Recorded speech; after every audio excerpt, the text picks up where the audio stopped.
హెర్మూజ్ జలసంధి మూసివేత ఎఫెక్ట్ భారత్ మీద బలంగా పడుతోంది.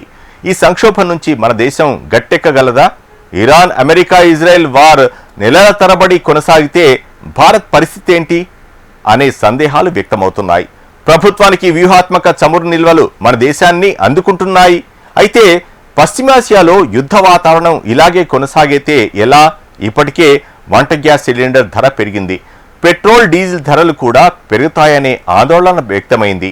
అయితే రష్యాతో పాటు ఇతర దేశాల నుంచి దిగుమతులను పెంచడంతో పాటు సంక్షోభాన్ని నివారించవచ్చని చెబుతున్నారు. పశ్చిమాసియాలో కొనసాగుతున్న యుద్ధం కొత్త మలుపులు తిరుగుతోంది. ఈ ప్రాంతంలో ఉద్రిక్తతలు కొనసాగుతున్న వేళ చమురుల వరకు అత్యంత కీలకమైన హార్ముజ్ జలసంధి సమీపంలో భీకర దాడులు జరిగాయి.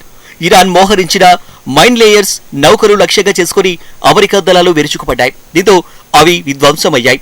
తాము దాడులో ఇరాన్కు చెందిన 16 మైన్ లేయర్స్ తో పాటు 10 నౌకలు ధ్వంసమయ్యాయి. యుఎస్ సెంట్రల్ కమాండ్ వెల్లడించింది. హార్ముజ్ జలసంధిని మూసివేసిన ఇరాన్ చమురు ధరలను కూడా తామే నియంత్రిస్తామని ప్రకటన చేయడం తెలిసిందే. అమెరికా, ఇజ్రాయెల్ తమపై దాడులు ఆపే వరకు తమ పోరాటం కొనసాగుతుందని స్పష్టం చేసింది. హార్ముజ్ నుంచి 1 లీటర్ ఆయిల్ కూడా బయటకు వెళ్లదని తేల్చి చెప్పింది. ఈ నేపథ్యంలో అమెరికా సైన్యం జరిపిన దాడి కలకలం సృష్టించింది. ఇందుకు సంబంధించిన వీడియోను కూడా విడుదల చేసింది. అంతకు ముందే అమెరికా అధ్యక్షుడు డొనాల్డ్ ట్రంప్ ఇరాన్కు గట్టి హెచ్చరికలు చేశారు.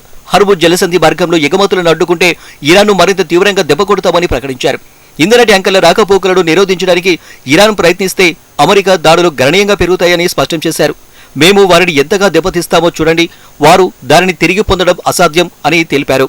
జలసంధి సమీపంలో ఇరాన్ ఎక్కడైనా మైన్స్ ను అమర్చినట్లయితే వాటిని తక్షణమే తొలగించాలని, లేకుంటే పర్యవసనాలు మునుపెన్నడూ చూడని స్థాయిలో ఉంటాయని వార్నింగ్ ఇచ్చారు. లేదంటే కరేబియన్ సముద్రంలో మాదక ద్రవ్యాల అక్రమ రవాణా నౌకలను ధ్వంసం చేసేందుకు ఉపయోగించిన క్షిపణులను వాడి హార్ముజ్ లో కూడా ఉపయోగిస్తామన్నారు.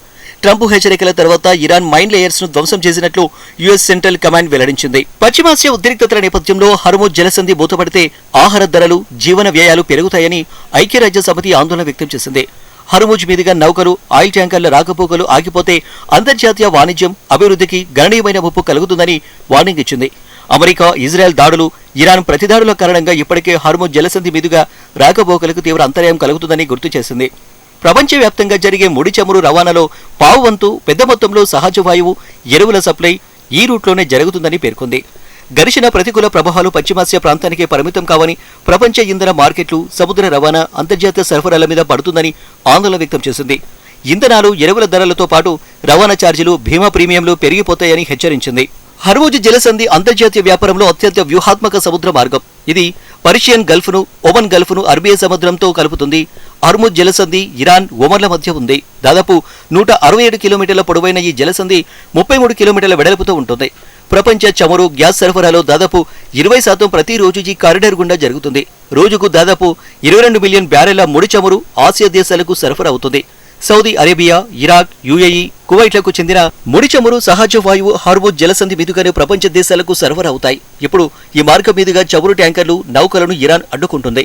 అమెరికాకు మద్దతుగా ఉన్న అరబ్ దేశాల ప్రధాన ఆదాయ వనరు చమురు వ్యాపారాన్ని దెబ్బతీయడమే ఆ దేశం లక్ష్యం. హార్ముజ్ మార్గంలో సరఫరా నిలిచిపోవడంతో అనేక దేశాల్లో చమురు, గ్యాస్ కొరత ఏర్పడింది. హార్ముజ్ జలసంధి మూసివేత ప్రభావం భారత్ మీద స్పష్టంగా కనిపిస్తుంది. మన దేశం వినియోగించే ముడి చమురు, ఎల్ఎన్జీ, ఎల్పీజీలతో దాదాపు 85 నుంచి 89% విదేశాల నుంచే వస్తుంది. ఇందులో మనం 55% పశ్చిమాసియా దేశాల నుంచి దిగుమతి అవుతాయి.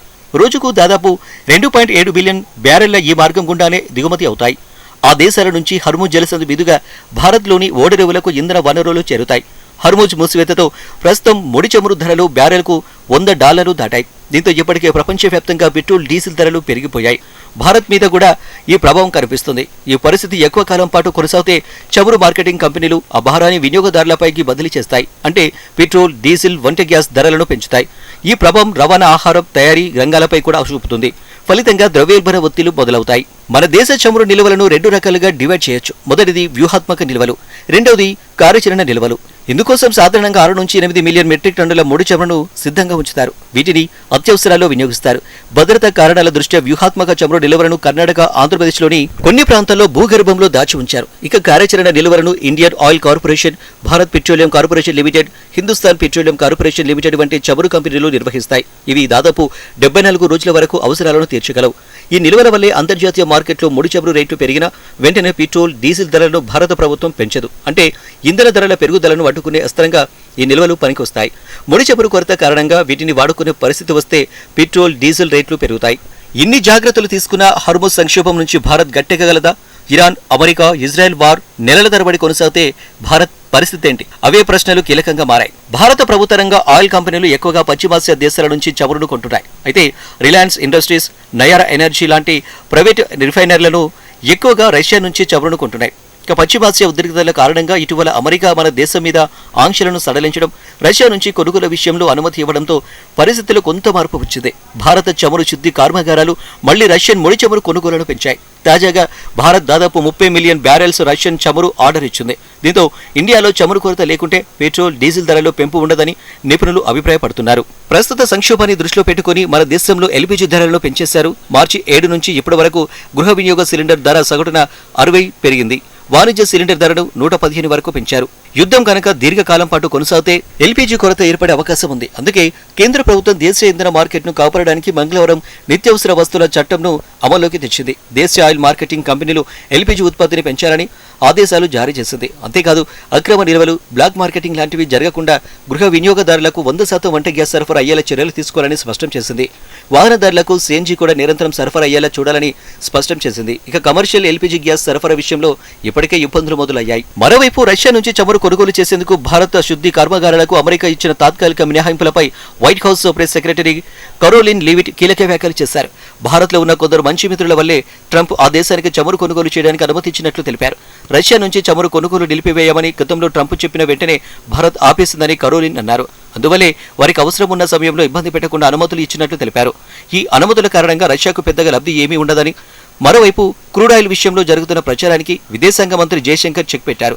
భారతీయుల ప్రయోజనాలకి అత్యంత ప్రాధాన్యత ఇస్తాం, దేశ ప్రయోజనాలు ఎల్లప్పుడూ సర్వోన్నతంగా ఉంటాయి అని అన్నారు.